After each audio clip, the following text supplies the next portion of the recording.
Our main focus should be on where we're actually winning and push Yep. through there. You go where there's the least resistance. And right now, the least resistance, citywide races, countywide races, some state legislative races. You get enough positions in those places. Now we can do ranked choice voting at the state level or at the county level or at the city level. Now we can show how that works. And all of our solutions work their way up. And we have this snowball effect of more and more voters coming into the fold and saying, wow, this really works. I want to join them.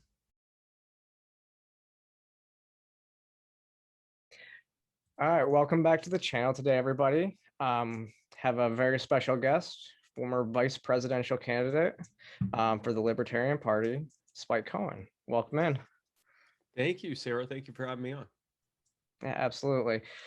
So we were up in Michigan. That's when we first met, and we were having a great conversation. I loved your speech that you gave at that lunch, and so I kind of wanted to continue some of that conversation that we were having, you know, about messaging and everything else. And so I think you had mentioned 3 ways we work against ourselves as libertarian. What were those? And kind of go into them a little bit. Well, so the 3 things that I see us often doing, and I'm trying to remember because I usually structure it as the objections that people have to us more so than the 3 things that we're doing. But I would say just off the top of my head, number 1 is we are focusing on national as opposed to local, where we oddly enough, even though we don't believe in centralization of power, we actually believe in decentralized bottom up, you know, structures. We are kind of waiting for this strong man to come or strong woman to come and show up and bring everyone to libertarianism and sort of have this trickle down liberty that starts from the center, you know, starts from the top and works its way down. Well, not only is that not what we believe, it doesn't work. Like, that hasn't happened. The people at the top are gatekeepers that control who's going to be able to get out there. So that's not going to work. We're going to have to work our way from the bottom up. And that means working locally. It means, you know, getting involved in local races. We're already winning hundreds of local races across the country. We can do even more of that. We can win thousands of races. Even before we get elected, we can go to our city councils, county councils, state legislative meetings and things like that and make changes, push for changes, show up. A few dozen of us can show up to a state legislative meeting and change state policy.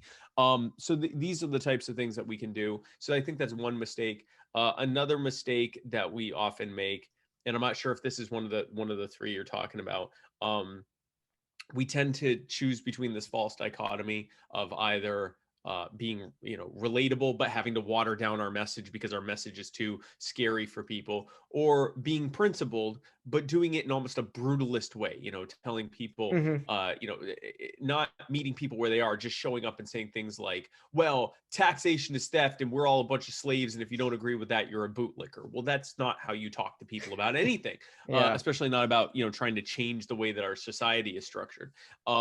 So I think that we don't have to choose between either one of those. Those are both really uniquely bad ideas in their own special way. We can actually be relatable and be principled. We can meet people where they are. We can show them that we care, and then we can show them how our solutions work in doing that. What else? I think that we don't give because we spend so much time thinking about our aspirational goals, ending wars overseas, ending the Fed, ending the war on drugs. We don't build winnable steps to take on the way there. And so a lot of times we end up infighting with each other because we don't have anything to do. It's, you know, if you don't know what the next plan is, we all want the same thing. We just don't know how to get there. Then we're spending a lot of time fighting with each other instead of someone saying, okay, let's do this, let's do this, let's do this, let's do this. And that's kind of, I've been trying to lead by example, going to different areas and meeting with people and saying, hey, here's what might work in your area. Take this and run with it. So I think those are the things. There's a few mistakes that we make. I'm trying to think what the 3 were, but there are. It was how we always say we can't win national elections. Yes. Oh gosh, yes. And how we're always fighting each other. So why? And you used the salesperson analogy, which I think was absolutely perfect. Yes. So Sarah, if and for those of you watching, imagine if I came to your house and I said, hey, I'm Spike Cohen and I'm here to sell you a fantastic product. And for some reason you were willing to even listen to me, because I can tell you right now, if someone knocks on my door and asks if I'd like something, I tell them, yes, I'd like you to leave. But let's say you just, you're feeling charitable and you say, okay, Spike, tell me about your product. And I go, well, first of all, I need you to know, I'm not allowed to advertise my product anywhere. No one will take it. No one will let me advertise with them. None of the catalog companies will let me put my product on the catalog, on their catalog. None of the social media companies are allowing me to advertise with them. It's a miracle I'm even here right now to be able to tell you about this fantastic product. And you go, okay, well, what is the product? And I go, no, it's worse than that. The government has actually created laws and restrictions that make it nearly impossible for me to even be able to come here. I had to gather a bunch of signatures just for the ability to even come here and talk to you about my fantastic product. Now, meanwhile, they can put up their products whenever they want to, but I had to go through all of this so I could stand here in front of you and tell you about my fantastic product. And you say, what is your product? And I said, no, it's even worse than that. They are actively telling you that it's pointless for you to buy my product because it's impossible for me to even sell you my product. It is so difficult for me to even be here, and the ability for me to even be able to sell you the product is basically nothing. I can't sell you this product. They've made it so that it's impossible for me to sell you this product. And you say, okay, well, Spike, it sounds to me like, based on what you're telling me, that you can't sell me this product. And I say, you son of a bitch. This is how we are messaging to people right now about when we are constantly focused on the fact we lead very often, not all of us, but some of us lead and believe that we should be leading on how unfair this system is. The fact that they won't let us on the debate stage, the fact that, we have to go through all these ballot access laws, the fact that, the Republicans and Democrats get taxpayer funding for their campaigns, and we have to spend all this money just to get signatures, just to get on the ballot, and filing fees and all this other stuff that they don't have to do. The problem is when that is your main message that you're putting out, what the average voter hears is, we can't win. Yep. So even if they think it's unfair, even if they go, yeah, that's terrible, they should be able to do that, their main takeaway is, I'm not going to throw my vote away for this party because they can't win. Yep. But if instead we focused on where we do win at local races, at municipal races, and show how our ideas work, and show how libertarian governance isn't just a pipe dream, it actually does work, and it works better than anything else. And then we get to a position where now we can contest those biggest races. First of all, a lot of the problems are going to go away. The more money we have, the more ability we have to get our message out there, the harder it's going to be for them to stop us from being on the ballot. But even before that, when we're getting and working our way up and we say, well, we'd like to move to the next level, but they've got these restrictions in place, people are going to go, well, that's not fair. Look at all the great stuff you've done. I want you to be able to do it there. Yep. You shift the message from we can't win to look what we can do when they let us have a seat at the table. And that changes everything. That little shift away from we can't win to look at how we're winning. We're ready to move to the next step. We just need this nonsense out of the way for us to be able to do it. That's now a compelling message. Yeah, and I think when we start talking, because it's the exact same thing, we start talking about like ranked choice voting and stuff like that. This is the perfect opportunity, especially when I look at a race like what happened in Georgia with Shane Hazel for his Senate race. You start looking at races like that and you go, well, wait a second. We could put this whole notion to bed. Yep. That David Perdue would have gotten Shane Hazel's votes if we had ranked choice voting. And I think ranked choice voting allows people to put their first choice as a libertarian, and then we will see our poll numbers actually start to go up even on these on the sexy ones. But you can't I guess you can't focus on that stuff too, because once you get that, people are going to think, oh, that's the cure to get libertarians in national races, and you can't focus that is the cure. It's a step we can take, but we have to be winning, and like you said, focusing on local elections as well, and where we are winning. Exactly. And it is a step we can take, but the reality is Republicans and Democrats aren't stupid. They're going to do everything they can to stop that. So they're going to try their best to make it so that it still is the system we have, like ranked choice voting, approval voting, star voting, all these different plurality voting systems. They know that if those things are in place across the country, people won't be scared to vote Libertarian or Green Party or whatever else. People, or all of those things, right? Like I'll sit there and go, you know what? I like the Libertarian Party the most. I don't really, I agree with the Green Party 70% of the time, so I'll vote for them second. This Republican or Democrat isn't that terrible, so I guess I'll give them third. And I don't want to vote for the other one. I think that they're terrible. If enough of that happens, we win, and they know that. Or at the very least, even if we don't win, we poll so high, we do so well that the whole they can't win narrative goes away. So,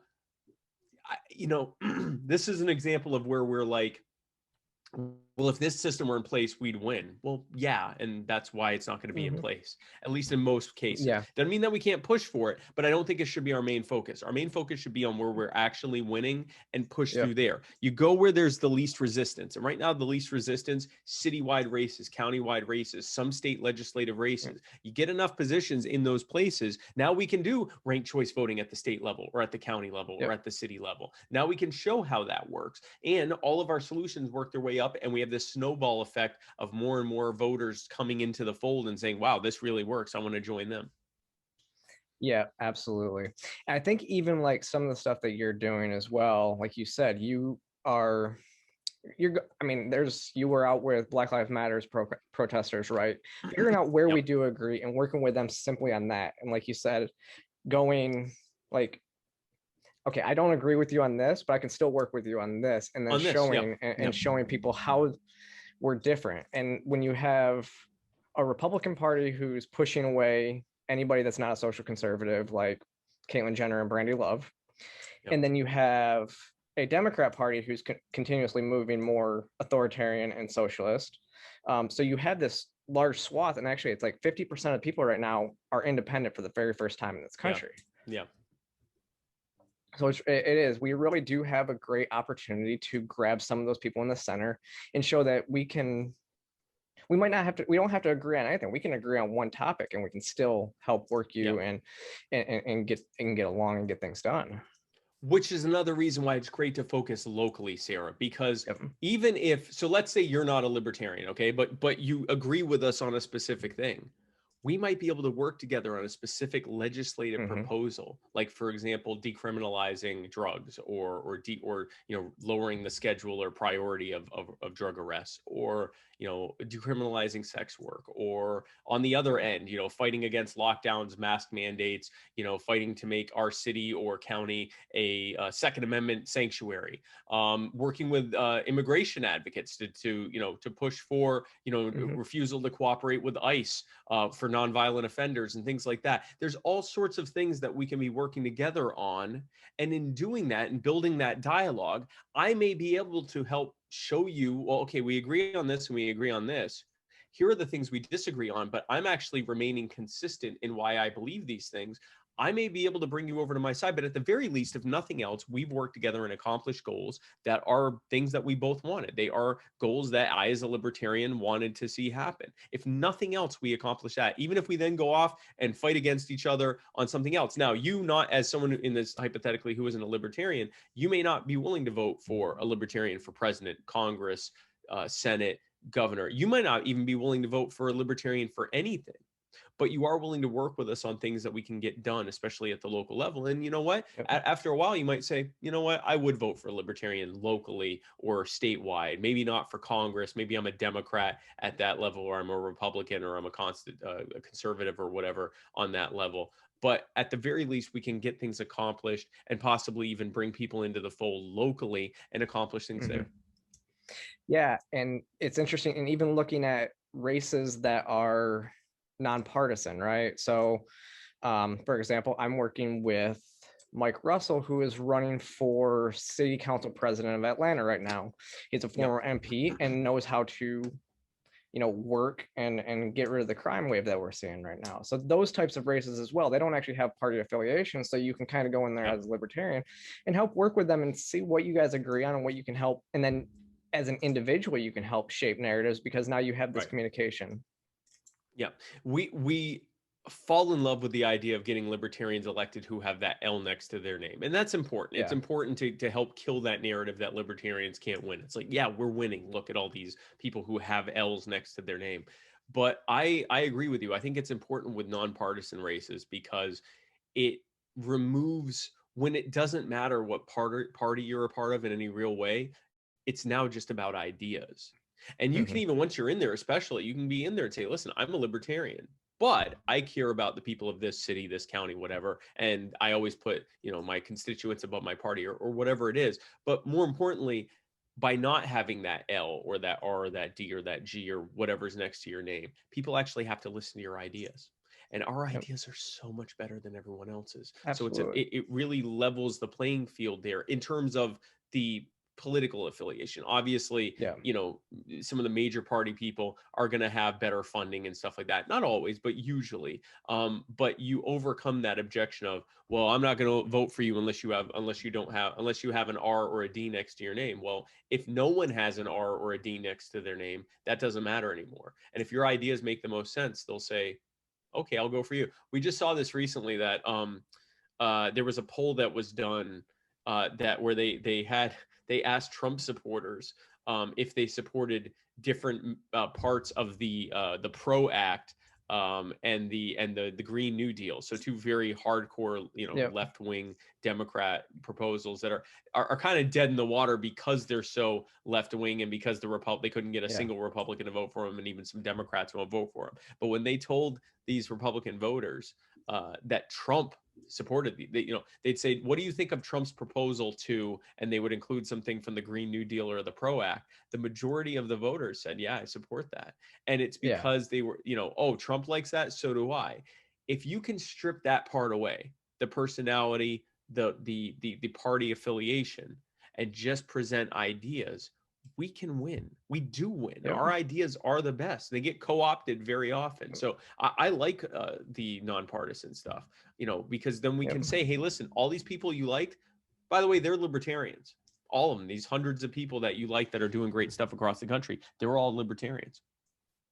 Absolutely. And you're right, because like the major parties are still going to get the funding and everything like that, which I have a Yeah. major issue with how politics are funded with outside entities. I really Yeah. don't like the fact that anybody that doesn't live in a district can donate to a candidate in my district, type Right. things. And I really don't like that, but that's, again, it's not going to change. So we have to figure out how to go against it.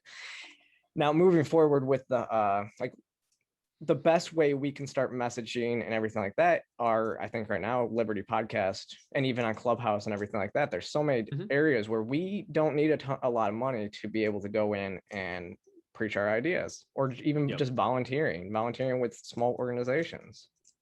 Yeah. Clubhouse is a very interesting one because it's a new and still relatively small ecosystem, and we have a lot of we kind of jumped in there early, and so it's kind of like we've carved out quite a corner for ourselves there. And I'm seeing more and more because I get the notifications of the people that I'm following, and they're in other chats that have nothing to do with libertarianism, and I'll hop in and I'll listen, and I'm like, yeah, no, they're making a good point there. They're bringing people into liberty, and they're not doing it as well as a libertarian. I thought they're just going in and talking about stuff, and I think that it's I'll be interested to see how many people in the future say, yeah, I became a libertarian because I was on Clubhouse and saw what was going on there. Another interesting thing is I'm just starting to get into TikTok because I'm very much a geriatric millennial. I am overwhelmed by TikTok, but thankfully I have a social media team of Zoomers who's helping me trying to figure this out. But there are hundreds, probably more, but hundreds of libertarians that we've seen that none of us have heard of before. And these are people they're like late teens, early 20s, and we've never heard of them. They're not on Facebook, they're not on Twitter, they're not on YouTube, they're on TikTok. And so there's a whole ecosystem of libertarians being built there that are kids. I mean, again, 18, 19, 17, these are like high school and college kids. Never heard of them. They're already out producing quality libertarian content on TikTok. And so no, I think that's another example of grassroots. In the I guess terrestrial world, there's the local activism, but then in the internet world, there's the social media activism we can do. We can reach out to people in our non-libertarian, our normie circles. I do it to some extent in the Latin dance world. That's a big community I'm a part of, both in the real world and in the social media world. And I don't go in there heavy and I'm like, I'm a libertarian, so I'm whatever. But I remember during the lockdowns last year when I was, sharing videos of our dance events that we were doing around the country. And people are like, wait, what are you doing? Was that legal? I'm like, no, it wasn't legal. We just did it because we're outside and it was safe and we have a right to dance if we want to. And a bunch of people have come into the movement hearing that stuff because they're like, you were the only one who not only said that we have a right to dance, especially outside, outside during the summer, but was actually doing it and didn't care if you might get in trouble for it because it's free. Like, this is footloose stuff, right? Like, it's illegal to dance. I don't care if it's illegal to dance. I'm going to dance anyway. But that was my little, form of one of my little forms of protest. We did a lot of civil disobedience last year just by campaigning during lockdowns. But I was able to bring normies in from the Latin dance world as a result of that. You mentioned the Black Lives Matter stuff. The two Black Lives Matter events that I've spoken at, one, I spoke with them about qualified immunity and we got their endorsement. And the other one, I spoke with them about gun rights, about protecting the right to keep and bear arms. And we got their endorsement. And it turns out, like, literally all I had to do was go to them, hear what their concerns were, and then tell them what our solution was to that. And we got their endorsement. And, these were, we didn't pander to them. We didn't say anything that we didn't believe. We didn't, pretend that we had positions that we don't. We told them what our solutions were and they liked it. And we were actually listening to them, and we can do that everywhere. Yeah. And I think, unfortunately, sometimes with just libertarians in general, people would look at you going and speaking at Black Lives Matters protests and go, oh, Spike's now a lefty, he's moved over there and type of stuff. And that's part of where we shoot ourselves in the foot as well, is our constant infighting with each other, telling people they're not real libertarians.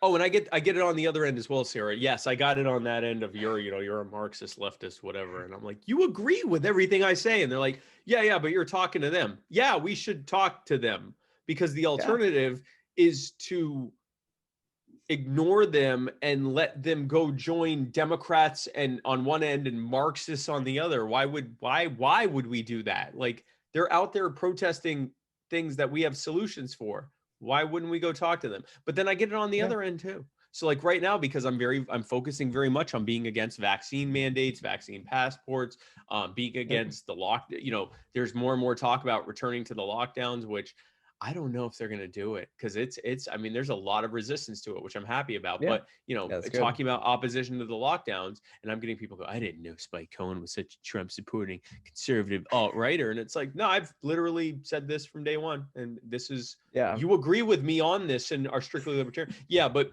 you're talking to those anti-lockdown people. We're anti-lockdown people. We are anti-mandate people. But I get it on the other end. Yeah, you're talking to those, those protesters against police brutality. Yeah, we are also against police brutality, and we're also against the war on drugs, and we're also against the economic impositions that are being put on poor communities and communities of color that leads to disproportionate poverty and harm being done in those communities. We're against all of those things. It turns out we can actually talk to them about it and say that we're also against it. Like, that's okay. And on the other end, we can talk to, pro-gun people. I saw you got your boog shirt and you're holding a gun. I didn't know you were in the alt-right. And it's like, no, we support gun rights. And that's not new. We've always supported gun rights. I'm going to go let other people who support gun rights know that we are better than their politicians about gun rights. That's good. That's called outreach. Turns out we should be doing that. So it happens, but I'm willing to take those slings and arrows, because I really, honestly, it largely comes from people who aren't doing much of anything themselves to reach out to anyone. So yeah, I agree. I think there is a lot of people. They're going to focus on being upset that I'm doing it. So that's fine.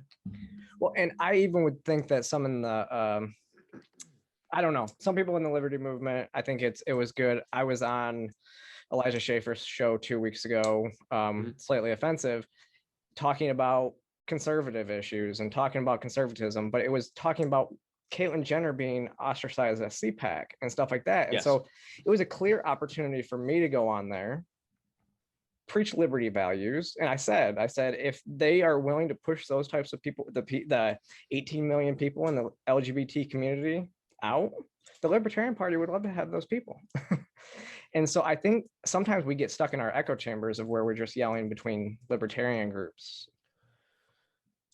Yes. So this goes back to when people don't have something they're working towards, they start nesting and they start attacking each other. So if you and I are stuck in a room together and we go, the goal is to get out of this room and go back to living our lives. And we don't figure out, think of like an escape room, except you don't try to escape. You just sit there and go, we need someone to come here and tell them to let us go.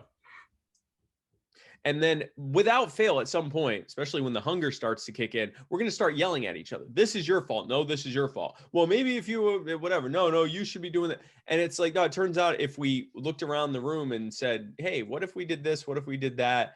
What if maybe this might unlock that, we actually work, even if it might seem like a stupid little frustratingly small and trivial and insignificant thing, you're working towards the end goal of getting out of that, getting, free, getting out of captivity. Yeah. And it's the same thing with setting America free or setting the world free. If we say we want to set America free, then we're not going to do anything. And at some point, we're going to just start attacking each other. And I think that there is what I've called a culture of losing within the party. And I see it whenever I see people who aren't doing anything themselves attacking me and other people who are doing something, and not, even if there might be something constructive in their criticism, they're not then going and doing that. They're just saying, you did this one thing wrong. It's kind of like the stereotypical, you're sitting there watching the Olympics and you got a bag of Cheetos and you're drinking your soft drink and you see them mess up, negligibly on their vault or whatever. You're like, you suck.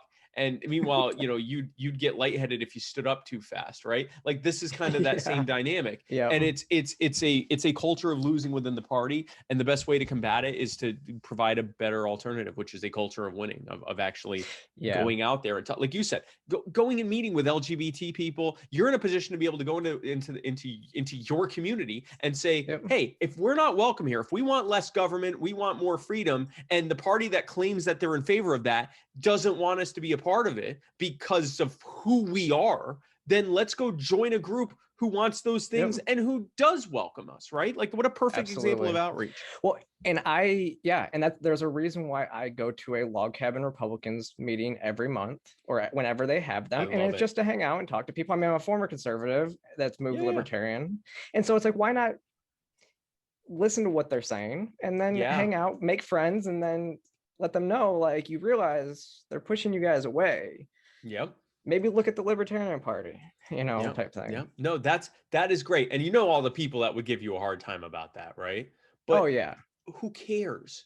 Because you know what you're doing. You're going and meeting with people who probably agree with us at least half the time and saying, hey, come join us. And we know what happens if and when they come and join us. Yeah, they're not going to be 100% libertarian, which we can't even agree on what that even means. But over time, it's I say, if you want to, when you bring people into your orbit, you affect them with your gravity. People tend to, over time, align their beliefs with that of their social circles. It just naturally happens. It's just who we are as social beings, right? And so bring them to our social circle. Yeah. Bring them to ours so that over time they become libertarian, both through just talking with us and reasoning things out, but also just by virtue of the fact that if most or all of your friends think something, that starts to make more and more sense to you because you're constantly hearing positive things about it. You're constantly hearing negative things about opposing views. That naturally leads you to tend to join that. So let's bring them in. Absolutely. No, it's because they have Republican in their name that you shouldn't go and associate with that. It's what you were saying earlier. Absolutely. And there is, it's almost a victim mentality that we have in the party, like you're saying. Yes. And there's a lot of people that are looking for a reason not to vote for libertarians as opposed to reasons why they should and why they should help preach more liberty and bringing people in. For example, in your guys' campaign last year, when Joe had the Black Lives Matter tweet that everybody took all wrong. That people were just like, okay, that's it. I'm not voting for her because she did that one thing because of this tweet. Wrong. Yeah. Yeah. And I will say, I wasn't a fan of the tweet because it didn't explain anything. It created this Yeah. imperative, but then it didn't explain what that meant. And also, I disagreed with the premise of the imperative, and the tweet we're talking about, for those Yeah. who don't know, it said something along the lines of, it's not enough to simply not be racist. We must be actively Yeah. anti-racist.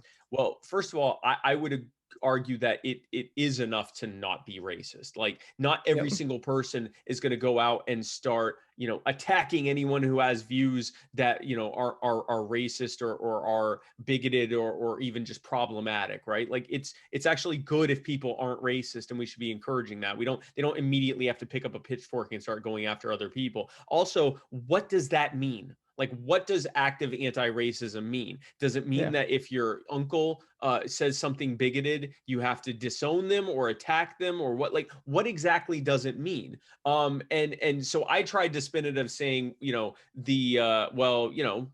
libertarianism is actively anti-racist. Like, by disempowering people, by disempowering centralized systems of power, now racists are just schmucks with bad ideas. But the reality Yeah. is, it didn't explain what that is. But like you said, Absolutely. people took that one, not necessarily the best tweet, and went, that's why I'm not voting libertarian. And it's like, it's a tweet. If you Yeah. agree with everything else that we are saying, and if it's not even necessarily that you didn't like, it's not like you're saying, I'm pro-racist, so I hate this tweet. It's just, you didn't like the tweet, you didn't like how it was said, and you Yeah. agree with me that, yeah, it is probably enough just not to be racist. Yeah.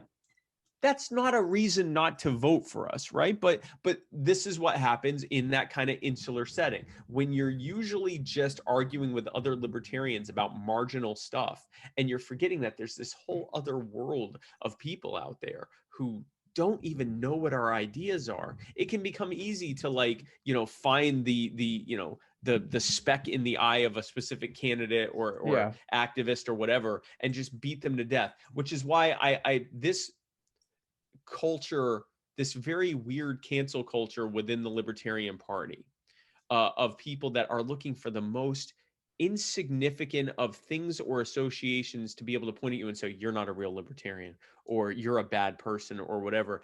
It's not useful. It's not helpful. I know it started as a way to root out, alt-right influencers and communist tanky influencers. And I get that. But I think once they accomplished that, they've now reached a point of, well, this person is friends with this person, who's friends with this person, who said this, who agrees with this, Yep. who likes this person, who said this. Therefore, this original person we were talking about is a Nazi, or this Yep. original person is a communist. And it's like, no, guys, you gotta, enough. Like, it's gone too far. But I think, rather than me try to sit there and argue with them, I'd rather do what I say to do, which is lead by example and provide a better Yep. alternative. Like, there are plenty of people that aren't happy just sitting there and pissing and moaning about stuff. So give them something to do. Let's go do Yep. something. If you're sick of watching this arguing, let's go affect something. Let's go and do homeless outreach, and then use that attention Yep. to talk to the media about the problems in that community that are leading to that homeless problem being so bad to begin with. Let's go,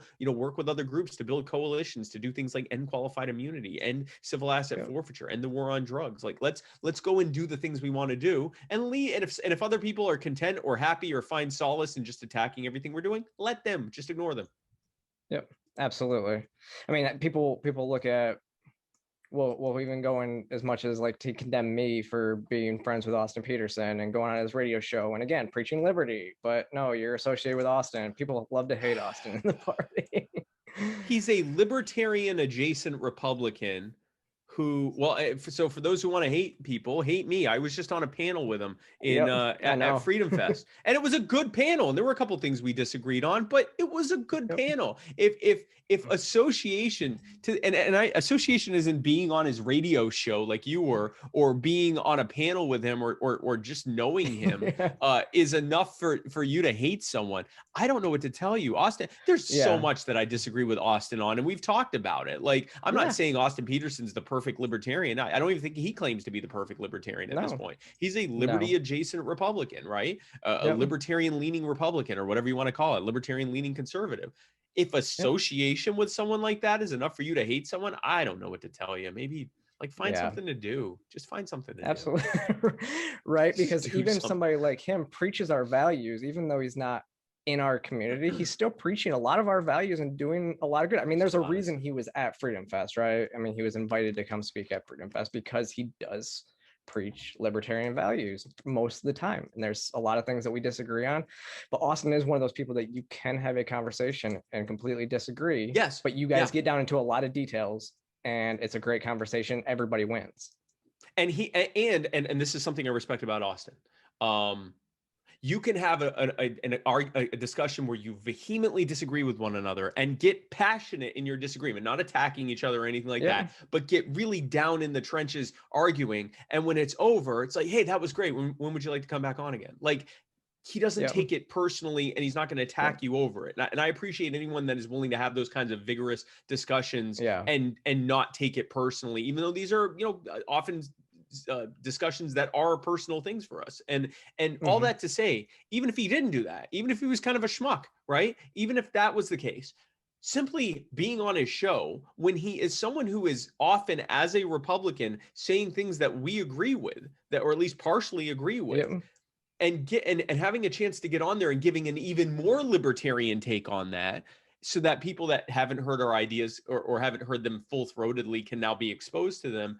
That's something to attack someone. It's nonsense. Like, again, if you find yourself looking at everything that Sara and I and other libertarians are doing and you go, I don't like any of that. Well, that's great. Show us the right way to do it. Show us a better way to do it. Maybe we're all wrong. Maybe you're right. Show us a great way to do it. Absolutely. So kind of moving into a different direction. I think libertarians right now have a unique opportunity to spread our values with two issues that are really hot. And I know you're talking a lot about both of them, and that's the draft and Cuba. Yes. So go ahead. With the draft, where do you see that heading, and how do you think that we can best communicate with people that are against, adding women to the draft, per se? Well, here's the thing. I am also against adding women to the draft, for the same reason that I'm against adding men to the draft. No one should have to be forced to die or fight and kill and potentially die for something they don't want to fight and kill and potentially die for. I mean, that's not even just a libertarian thing. It's hard to find many people who believe that you should be able to do that. And it's interesting because I've actually on social media, I've talked with some feminists who will say, women shouldn't have to be forced to die for this country until we have equal representation and we have this. And I'll say, no, women shouldn't have to be forced to die for this country, period. Like, it doesn't matter if you have, I should say it doesn't matter, regardless of whether you have equal representation, equal pay, equal treatment, whatever the thing is that you want, you still shouldn't have to die for your country. Like, you should still not have to have the government force you to fight and kill and potentially die or be a part of that machine if you don't want to, period. And neither should men, for that matter. No one should have to do this. And that has been fairly well received when I say it, because I don't attack them and go, well, you're just some feminazi and all you care about is women, or, I don't even think the pay gap's real. Or it doesn't matter in this moment. Whatever you think about those other things are irrelevant to the fact that at no point should the government be forcing you to go and fight and kill and potentially die. And that just is it. And that's what I've been doing. And, there's been a lot of people who will say things like, well, yeah, in theory, I don't want that, but don't we need that for war preparedness? Well, no, according to the Pentagon, it's the enlistees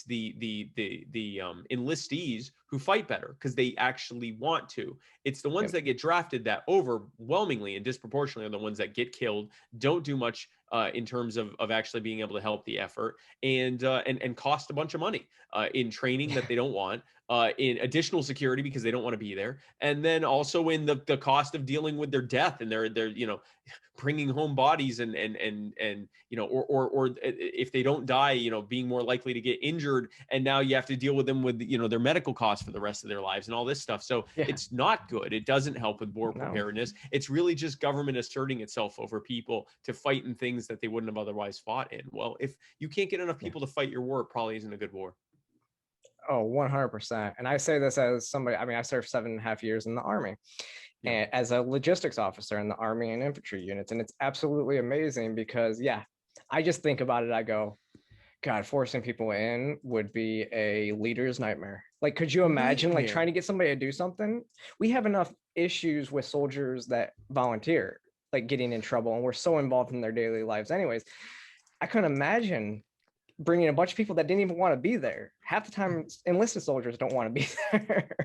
As a logistics expert, I can't even, you can visualize far better than me the kind of logistical nightmare it would be if the military said, yeah, we're bringing in 1 million people who don't want to be here, 1 million Zoomers who don't want to be here, a Oh bunch yeah, of 17, 18, 19, and 20-year-old kids who flat out do not want to be here.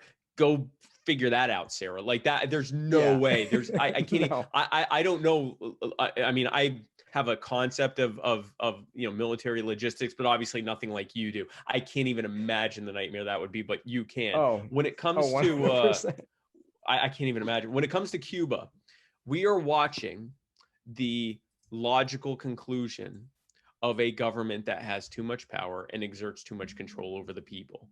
And especially when we know the specifics of what led to this most recent round of protests, which is basically that Cuba banned them from being able to use the dollar earlier in this year, and then also got rid Mhm. of their secondary currency, which was pegged to the dollar, which means they now have to use the Cuban currency, which I believe is the peso. I believe that's what it's called. But regardless of what it's called, they're now having to use this worthless Cuban currency, and all other alternatives, legal alternatives, have been robbed of them. And so now they've lost all of their purchasing power. For all the problems Cuba already had, they at least had some purchasing power. Now they have none, institutionally or individually. And so they can't get things that they need because no one will give them to them. And the embargo has not helped, but it's a very small part of the problem. This is the end result of Mhm. intentional central planning of an entire country's economy. It has led to, this Yeah. final conclusion nightmare and all the brutality that's trying to keep it going. The other thing that's been happening is that thanks to social media, the average Cuban actually is seeing what's happening around the country, and they're seeing what's happening in other countries, and they're going, why do they have it way better than we do? Why do all these Mhm. other countries that we were told were cesspits, cesspools, and that we were one of the freest and happiest people? And I'm looking, and they're living way better than us, and they're way happier than us. What's going on here? Those two things Yeah. have sort of reached a fever pitch. Um, it's important as libertarians that we present a true liberty message and a true freedom message on this, because there are plenty of people, Republicans and Democrats, who are trying to push a message that the military needs to get involved there.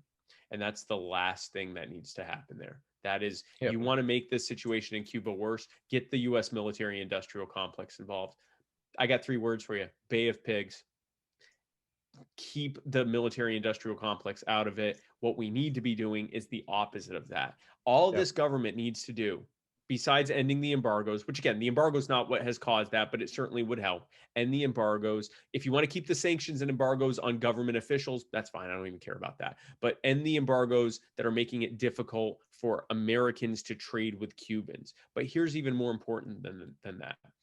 Since the 1990s, there's been something in place called Proclamation 6867, which basically is an executive order that says that American vessels are not allowed to travel to Cuba. And so what that means is there are Cubans right now. There are tons of Cubans and others in, keep in mind, Cuba's 80, 90 miles away from the US.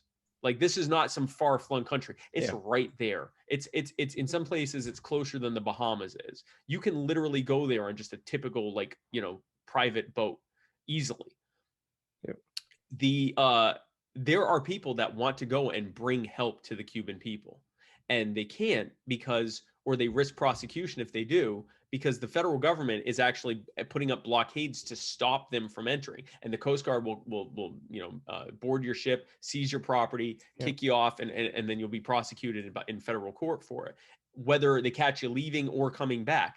So not only are you dealing with the danger of traveling to Cuban waters and dealing with that regime, but you're dealing both leaving and coming back with the possibility of this regime attacking you for it too. If this government simply ended the embargoes, ended Proclamation 6867, which would also allow American companies to provide wireless internet to Cuba, which means that the Cuban government's ability to jam to jam their internet would go away, or at least become much more difficult because there'd be an American provider there. Those two things would be incredibly powerful to ending the plight of the Cuban people and possibly setting Cuba free.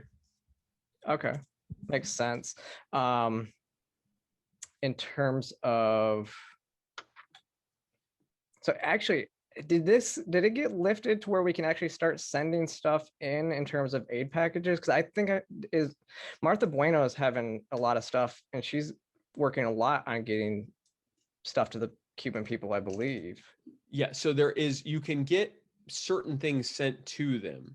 It is more difficult because of the embargoes, but it is possible to do, and some of it's also not all that legal. Like there's stuff that people are doing, and I don't know if this is true about Martha, so I'm not trying to blow up her thing, but there are some things people are doing where they're just doing it. It's not legal in the U.S. to do, but you can do it, and it's happening.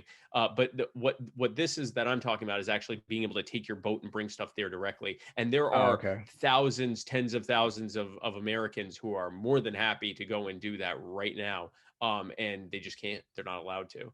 And so that would be incredibly helpful there. In terms of messaging, the Cuban people, the Cuban American people, and the loved ones of Cuban Americans who are witnessing all of this, they're hearing one of two things. They're hearing either, this isn't as bad as it looks, don't believe your lying eyes, everything's fine. Or they're hearing, yeah, we need to bomb them to set them free.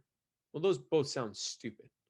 Those both are not good ideas. But if those are the only things that you hear, then you think, well, I guess I got to choose between one of those. I guess I got to choose between let's bomb them to set them free, or it's not really that bad and it's being overblown and it's actually better there than here. I'm not sure which one I think. And some people will choose one and some people will choose the other. But imagine if we're there messaging and saying, no, it's pretty bad over there. And it's not just because of the embargoes. It's because the communist regime there is terrible and is abusing people and violating their rights and destroying their lives and livelihoods.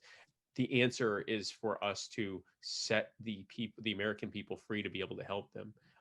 That is a much better message, and it brings people into the movement. And more importantly, it can possibly help to create a political will to actually repeal that, because revoking 6867 is as simple as Joe Biden signing a thing revoking it. It doesn't require a constitutional amendment. It doesn't require even a legislative change. It's an executive order. It was written and it can be unwritten or written to be revoked. So, that's what I think we should be doing there. Yeah. At the same time, the messaging, you can point to even people who are using the embargo as a means of this is what's going on. They're also advocating for free trade with a communist regime. With a communist regime. So that is one area where we can also look at, as well as the Biden administration has said that they won't allow Cubans to settle here in the U.S., but they'll allow all these people crossing our southern border. So we can start looking at that and going, well, why are you like, we are the first country for Cubans. Joe Biden has appointed a Cuban American, Mayorkas, who is in charge of the Department of Homeland Security. He came here. His family came here as a child. His family came here, I think, in 1960 to flee the Castro regime. And he has put this man in charge of telling Cubans, don't come here.